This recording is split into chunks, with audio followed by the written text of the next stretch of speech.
What if I told you that in 1933, Mussolini's fascist regime recovered a crashed UFO in northern Italy, and that the Vatican, led by Pope Pius XII, secretly helped transfer it to the United States? Sounds like pure science fiction, right? But in 2023, a decorated U.S. Air Force intelligence officer testified under oath to Congress that this is exactly what happened. And this is just the tip of the iceberg when it comes to the secrets buried deep within the Vatican's legendary archives. But let's zoom in on what really happened. According to David Grush's testimony, the crash wasn't just in Italy, it was near Magenta. For over a decade, Mussolini's government kept the non-human craft hidden, studied it, and even tried to reverse engineer its technology. Then, as World War II drew to a close in 1944 and 1945, Pope Pius XI himself allegedly became involved, covertly communicating with the United States to orchestrate the transfer of this craft. This wasn't just a backroom deal, it was the Vatican actively participating in what would become an 80-year cover-up, with whispers of involvement from the Five Eyes Intelligence Alliance. Behind the walls of Vatican City lies over 50 miles of shelving an ocean of documents, some over 1,200 years old.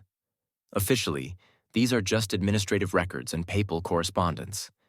But researchers have always wondered, why such extreme secrecy?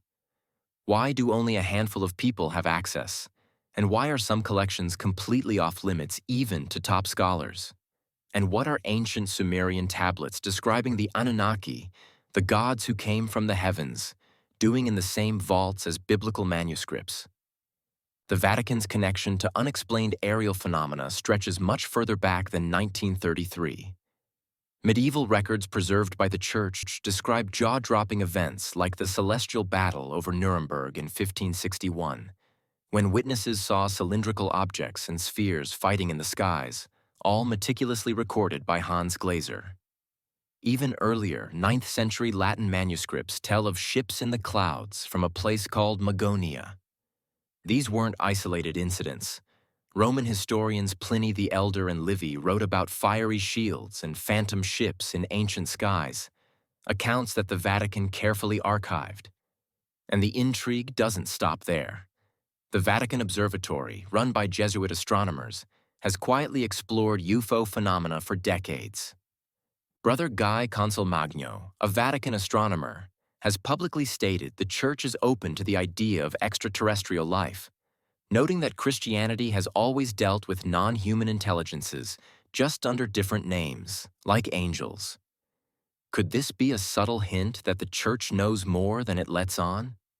Let's revisit that 1933 UFO crash. According to Grush, the Italian government kept the non-human craft secret for years. But why would the Vatican step in during the chaos of 1944 to 45 to help transfer it to the United States? What did Pope Pius XII know that made him personally orchestrate this handover? Was it about protecting humanity or protecting the Church's narrative? The same Vatican archives that house medieval UFO accounts also contain ancient Sumerian cuneiform tablets from 2100 BCE, describing the Anunnaki beings said to have descended from the sky and gifted advanced knowledge to early humans. While mainstream historians call these stories mythology, some researchers believe they're encoded records of real encounters. And it's not just ancient relics. The Vatican has preserved centuries of reports from its own clergy describing glowing orbs, wheels in the sky, and encounters eerily similar to today's UFO sightings. Even biblical accounts like Ezekiel's vision of the Merkava have been reinterpreted by modern aerospace engineers as descriptions of advanced flying vehicles. Why collect and protect these accounts spanning over 2 millennia? For centuries, the Vatican has positioned itself as the world's gatekeeper of spiritual truth and human history. But what if the real reason for all this secrecy is to shield humanity from evidence that would completely rewrite our understanding of where we came from and who has been watching us? The pattern is undeniable. From ancient Roman phantom ships to medieval celestial battles, from Sumerian tablets about sky gods to 20th century crashed craft, the Vatican has been documenting, collecting, and concealing evidence of non-human intelligence for over 1,200 years. And in 1944, When they had the chance to ensure this technology reached the most powerful military in the world, Pope Pius XI didn't hesitate. This raises the ultimate question. What else is in those 50 miles of Vatican archives? Could there be documentation of other crashed crafts? What ancient technologies or forbidden histories are described in those carefully guarded Sumerian tablets? And what role has the Church really played in suppressing evidence of non-human intelligence throughout human history? The archives remain sealed, the questions pile up.